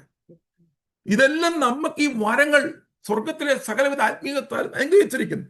അത് നമുക്ക് എങ്ങനെ പങ്കിട്ടു എന്നുള്ളത് നമ്മൾ ദൈവവുമായിട്ട് ബന്ധപ്പെടുകയും പ്രാർത്ഥിക്കുകയും ചെയ്യുമ്പോൾ മാത്രമാണ് ദൈവത്തിന് എന്നെക്കുറിച്ചുള്ള ഹിതം മനസ്സിലാകത്തുള്ളൂ. അല്ലാത്തടത്തോളം കാലം നമുക്ക് ദൈവത്തിന് ഇതൊന്നും മനസ്സിലാക്കുവാനായിട്ട് കഴിയത്തില്ല. അതിനകത്ത് ഒത്തിരി 9 കൃപാവരങ്ങൾ അവിടെ പറയുന്നുണ്ട്. അത് മാത്രമല്ല, പിന്നെ 28 പറയുന്നത് സഭയിൽ അപ്പോസ്തലന്മാർ, പ്രവാചകന്മാർ, ഉപദേഷ്ടാക്കൾ ഇങ്ങനെ ഓരോരുത്തരെ നിയമിക്കുകയും വീര്യപ്രവൃത്തികൾ, രോഗശാന്തി വരം, സഹായം ചെയ്യാനുള്ള വരം, പരിപാലന വരം, വിവിധ ഭാഷാവരം എന്നിവ നൽകുകയും ചെയ്തു. ഞാൻ നേരത്തെ പറഞ്ഞ പോലെ മനുഷ്യന് ഏറ്റവും കൂടുതൽ വേണ്ട രോഗശാന്തി, അവന് വേറെ ഒന്നും വേണ്ട. ഒരു നോർത്ത് ഇന്ത്യയിൽ ഒരു ചർച്ചിൽ അവിടെ ഭയങ്കര രോഗശാന്തി നടന്നുകൊണ്ടിരിക്കുക. അപ്പം ഒരു ദേവാസനം അവിടെ ചെന്നപ്പോൾ, അവിടെ ക്ലാസ് കൊടുക്കാൻ ചെന്നപ്പം ഈ ദേവാസനം ഒഴിച്ച്, നിങ്ങൾ പിന്നെ യേശു എന്തിനാ മരിച്ചെന്ന് നിങ്ങൾക്ക് അറിയാമോ? പുള്ളിക്ക് അറിയത്തില്ല. പുള്ളിക്ക് ഒരു ഗിഫ്റ്റ് കിട്ടി, രോഗശാന്തി. അവർ ഒന്നും അറിയത്തില്ല. അപ്പൊ എന്താ കാര്യം എന്ന് വെച്ച് കഴിഞ്ഞാൽ ഈ രോഗശാന്തിയുടെ പുറകിൽ ആൾക്കാരങ്ങ് പോവുക. അതാണ് വലിയ മിനിസ്ട്രി എന്ന് പറഞ്ഞ് നടക്കുന്നത്. അങ്ങനെ മിനിസ്ട്രി ഒന്നും കർത്താവ് ഇവിടെ സ്ഥാപിച്ചിട്ടില്ല. ഹീലിംഗ് മിനിസ്ട്രി എന്നൊരു മിനിസ്ട്രി ഒന്നും ഇല്ല ഇവിടെ. ഇതൊക്കെ നമ്മൾ ഉണ്ടാക്കി കൊണ്ടുവന്നതാണ്. ഇതെല്ലാം ചെയ്തത് ജനത്തിനിടയിലേക്ക് ആ മിനിസ്ട്രി ചെയ്യുമ്പോൾ രോഗികൾ സൗഖ്യമാകും, ഭൂതങ്ങൾ വിട്ടുപോകും, വീര്യപ്രവൃത്തികൾ നടക്കും, അത്ഭുതം നടക്കും. ആ സമയത്ത് അവരെ ക്രിസ്തുവിലേക്ക് കൊണ്ടുവരാനും അവരെ വിശ്വാസത്തിലേക്ക് നയിക്കുവാൻ വേണ്ടിയാണ് ദൈവം ആ വീര്യപ്രവൃത്തികൾ വിശ്വാസികളുടെ ഇടയിൽ ചെയ്യുന്നത്. നമ്മളിപ്പോൾ വിശ്വാസികൾ ഇപ്പോഴും നമ്മൾ ഈ അത്ഭുതവും അടയാളവും ഒക്കെ നമ്മൾ അവിശ്വാസികളെ പിടിക്കുന്നതിന് വേണ്ടിയിട്ട് ദൈവം നമുക്ക് തന്നിരിക്കുന്ന കൃപാവരങ്ങളാണ്. അത് ഓരോരുത്തരും വേണ്ടുന്ന രീതിയിൽ നമ്മൾ വിനിയോഗിക്കണമെന്ന് പറയുന്നു. 6-ാമത്തെ വാക്യം, ആകയാൽ നമുക്ക് ലഭിച്ച കൃപയ്ക്കൊത്തോണം വെവ്വേറെ വരം. ആ വരം ഞാൻ പറഞ്ഞു 12-ാം അധ്യായം അതിൻ്റെ 12-ാം അധ്യായത്തിലെ 9 മുതൽ ഉള്ള ഭാഗങ്ങൾ നമ്മൾ 12-ാം അധ്യായത്തിന്റെ 7, 8, 9, 10 വാക്യങ്ങൾ അതിനകത്ത് എഴുതിയിട്ടുണ്ട്. പിന്നെ 12-ന്റെ 28, 29 വാക്യങ്ങളിൽ വരങ്ങളെക്കുറിച്ച് എഴുതിയിട്ടുണ്ട്. അപ്പോൾ ഈ വരങ്ങളൊക്കെ പൗലോസ് പറയുകയാണ് നമുക്ക് ലഭിച്ച കൃപയ്ക്കൊത്തവണ്ണം, അതാണ് വിശ്വാസത്തിന്റെ അളവിനൊത്തവണ്ണം. വെവ്വേറെ വരമുള്ളത് കൊണ്ട് ഒരാൾ പ്രവചിക്കുന്നെങ്കിൽ വിശ്വാസത്തിനൊത്തവണ്ണം പ്രവചിക്കണം. പ്രവചനം, ഞാനത് ഭാഗങ്ങൾ ഒത്തിരി വിവരിക്കുവാൻ സമയമില്ല. പ്രവചിക്കുമ്പോഴാണ് ഒരാൾക്ക് ആത്മീയ വർധനം ഉണ്ടാകും, ഒരാൾക്ക് ആശ്വാസം ഉണ്ടാകും. അപ്പോൾ എഡിഫിക്കേഷനോ എക്സോഷനോ അതെങ്കിൽ ഒരു കംഫർട്ടോ നമുക്ക് വരുന്നില്ല, അത് പ്രവചനം ഏറ്റെടുക്കരുത്. അത് പ്രവചനമല്ല, നമ്മളെ ആശ്വസിപ്പിക്കുന്നതായിരിക്കണം, നമ്മളെ മുന്നോട്ട് എഡിഫൈ ചെയ്യുന്നതായിരിക്കണം, നമ്മളെ പ്രബോധിപ്പിക്കുന്നതായിരിക്കണം പ്രവചനം എന്ന് പറയുന്നത്. സ്തോത്രം. അല്ല, പ്രവചനം എന്ന് പറയുന്നത് അടുത്ത ആഴ്ച നിങ്ങൾ അമേരിക്കയിൽ പോകുന്നു, അല്ലെങ്കിൽ ഇനിയിപ്പോൾ നമ്മളിവിടെ എങ്ങോട്ട് പോകാനാണ്, ഇനി എന്തോ വാക്തത്വം ഓൾറെഡി എല്ലാം നമ്മൾ കഴിഞ്ഞു. ഇനി അടുത്ത വാക്തത്വം എന്താണെന്ന് എനിക്ക് അറിയത്തില്ല. നമ്മൾ ഓൾമോസ്റ്റ് ഇതെല്ലാം കഴിഞ്ഞ് ഇനിയിപ്പോൾ എങ്ങോട്ട് പോകാൻ, നമ്മൾ ഓൾറെഡി നോർത്ത് അമേരിക്കയിലൊക്കെ വന്നു. ഇനിയിപ്പം നാട്ടിൽ കിടക്കുന്ന ഒരു പ്രവാചകന്മാർ പറയുന്നത് എന്താണ്, തണുപ്പുള്ള രാജ്യത്തോട്ട് പോകും. അതൊന്നും അല്ല പ്രവചനം എന്ന് പറയുന്നത്. ശുശ്രൂഷയെങ്കിൽ ശുശ്രൂഷിക്കുന്നവരുണ്ട്, ദൈവസഭ ശുശ്രൂഷിക്കുക. ഞാൻ നേരത്തെ പറഞ്ഞല്ലോ, പല കാര്യങ്ങൾ സഭയ്ക്കകത്ത് ശുശ്രൂഷിക്കുന്ന ഒത്തിരി ആൾക്കാരുണ്ട്. സഭയ്ക്ക് വേണ്ടുന്ന കൈത്താങ്ങൽ നൽകുന്നവർ, സഹായിക്കുന്നവർ, ഇതൊക്കെ ചെയ്യുന്നവരുണ്ട്. ഉപദേഷ്ടാവാണെങ്കിൽ ആ ഉപദേശത്തിൽ അതിൽ തന്നെ നിന്നാൽ മതി. ആ വരമേ പുള്ളിക്ക് ലഭിച്ചുള്ളെങ്കിൽ അതിൽ തന്നെ നിന്നാൽ മതി. അതല്ല, പുള്ളിക്ക് ഇടയവരവും ഉണ്ടെങ്കിൽ അതും ചെയ്യാം. അപ്പൊ നമുക്ക് ലഭിച്ച, അപ്പോൾ ഒരു ഇടയന് ഇപ്പൊ എല്ലാ വരം ലഭിക്കണമെന്നില്ല, പുള്ളിക്ക് പ്രവചനം ഉണ്ടായിരിക്കണം നിർബന്ധമൊന്നുമില്ല. ദൈവം അത് കൊടുത്താൽ നല്ലത്. ചിലപ്പോൾ പുള്ളിക്ക് രോഗശാന്തി വരെ ഉണ്ടായിരിക്കണമെന്നില്ല. സ്തോത്രം. ഇടയന്റെ വരുന്ന പരിപാലന വരമാണ്. എന്നാൽ ഈ വരങ്ങളൊക്കെ ഉള്ളവരുമുണ്ട്, ഇല്ലാത്തവരുമുണ്ട്. അതുകൊണ്ട് നമ്മൾ ആരെയും കുറച്ചോ കൂട്ടിയോ താഴ്ത്തിക്കെട്ടാനോ ഒന്നും നമുക്ക് അവകാശമില്ല എന്നാണ് ഈ വചനത്തിൽ കൂടെ നമ്മളെ ഓർപ്പിക്കുന്നത്. ഉപദേശിക്കുന്നുവെങ്കിൽ ഉപദേശത്തിൽ, പ്രബോധിപ്പിക്കുന്നവനെങ്കിൽ പ്രബോധനത്തിൽ, ദാനം ചെയ്യുന്നവന് ഏകാഗ്രതയോടെ, ഭരിക്കുന്നവൻ ഉത്സാഹത്തോടെ, കരുണ ചെയ്യുന്നവൻ പ്രസന്നതയോടെ ആകട്ടെ. ഇതെല്ലാം തന്നെ 2 കൊരിന്ത്യർ 9:6-8 വരെയുള്ള വാക്യങ്ങൾ ദാനം ചെയ്യുന്നതിനെ കുറിച്ച് പറയുന്നുണ്ട്. അത് പറയുന്നത് ഇങ്ങനെയാണ്: സന്തോഷത്തോടെ കൊടുക്കുന്നവനെ ദൈവം സ്നേഹിക്കുന്നു. നമ്മൾ എന്ത് സഭയ്ക്ക് കൊടുത്താലും, ദൈവമക്കൾക്ക് കൊടുത്താലും, ദൈവദാസന്മാർക്ക് കൊടുത്താലും സന്തോഷത്തോടെ കൊടുക്കുക. ഞരങ്ങിക്കൊണ്ടൊന്നും കൊടുക്കരുത്, അത് ഒരു പ്രയോജനമില്ല. നിങ്ങൾ ഞരങ്ങിക്കൊണ്ട് എന്ത് കൊടുത്താലും അത് ഒരു ഫ്രൂട്ട്ഫുൾ ആവത്തില്ല. അതുകൊണ്ട് പൗലോസ് പറഞ്ഞ് ഞരങ്ങരുത്, നിങ്ങൾ കൊടുക്കുക. നിങ്ങളുടെ ഹൃദയത്തിനകത്ത് നിശ്ചയിച്ച പോലെ നിങ്ങൾ കൊടുക്കുക. അത് ഏകാഗ്രതയോടെ. മക്കതോന്യ സഭയ്ക്ക് ആ ദൈവകൃപ ലഭിച്ചതായിട്ട് 2 കൊരിന്ത്യർ 9 അധ്യായത്തിൽ വായിക്കുമ്പോൾ എഴുതിയിരിക്കുന്നു. ആ ഭാഗങ്ങൾ സ്തോത്രം. ദാനം ഭരിക്കുന്നവൻ, സഭയെ ലീഡ് ചെയ്യുന്നവർ, അത് വളരെ ഉത്സാഹത്തോടെ ചെയ്യണമെന്നാണ് പൗലോസ് പറയുന്നത്. കരുണ ചെയ്യുന്നവൻ അത് പ്രസന്നതയോടെ ചെയ്യട്ടെ. മറ്റുള്ളവരെ സഹായിക്കുന്നവർ, ഇതെല്ലാ വരങ്ങളാലും നിറയപ്പെട്ടതാണ് ദൈവം. ആരെയും നമുക്ക് മോശമായി കാണുവാനോ ചെറുതായി കാണുവാനോ ഒന്നും നമ്മളെ പാടില്ല എന്നുള്ളത് കാര്യങ്ങൾ ഓർപ്പിക്കും. അപ്പൊ ദൈവത്തിന്റെ ഹിതം അറിയണമെങ്കിൽ നമ്മൾ മനസ്സ് പുതുക്കി രൂപാന്തരപ്പെടണം. ദൈവത്തിന്റെ ഹിതം 2 തരത്തിലാണ് നമ്മൾ മനസ്സിലാക്കുക. ഒന്ന്, എന്നോടുള്ള വ്യക്തിപരമായ ഒരു ഹിതമുണ്ട്, ഒരു പർപ്പസ് ഉണ്ട്. ഞാൻ ഏത് ജോലി ചെയ്യണം, ഞാൻ എവിടെ ആയിരിക്കണം, ഞാൻ എന്ത് ചെയ്യണം എന്നുള്ളത് എന്നോട് വ്യക്തിപരമായി ദൈവത്തിന് എന്നെക്കുറിച്ചൊരു ആഗ്രഹം. ആ ആഗ്രഹത്തിൽ നമ്മൾ വരണമെങ്കിൽ ഞാൻ പറഞ്ഞതുപോലെ നമ്മൾ ദൈവത്തോട് പ്രാർത്ഥിക്കണം. ഞാൻ എഞ്ചിനീയറിങ്ങിന് പോകണോ, ഞാൻ ഡോക്ടർ ആവണോ, ഞാൻ കളക്ടർ ആവണോ, IAS ആവണോ, ഏത് ജോലിയും, എല്ലാ ജോലിയും നല്ലതാണ്. പക്ഷേ അത് എന്നിൽ കൂടെ ദൈവം എന്താണ് അതിൽ കൂടെ ആഗ്രഹിക്കുന്നത്? നമ്മുടെ ഇഷ്ടത്തിനനുസരിച്ചുള്ള സെലക്ഷൻ ആയിരിക്കരുത്. ദൈവഹിതപ്രകാരമുള്ള ദൈവത്തോട് പ്രാർത്ഥിക്കണം. ആ ഹിതം വ്യക്തിപരമായി നമ്മുടെ ജീവിതത്തിൽ നമ്മളെ എല്ലാം വിളിച്ചിരിക്കുന്ന കർത്താവിൻ്റെ ഒരു അയത്തിലാണ്, അവനോട് ചേർന്ന് നടക്കാനാണ്, അവൻ്റെ പർപ്പസിനാണ്.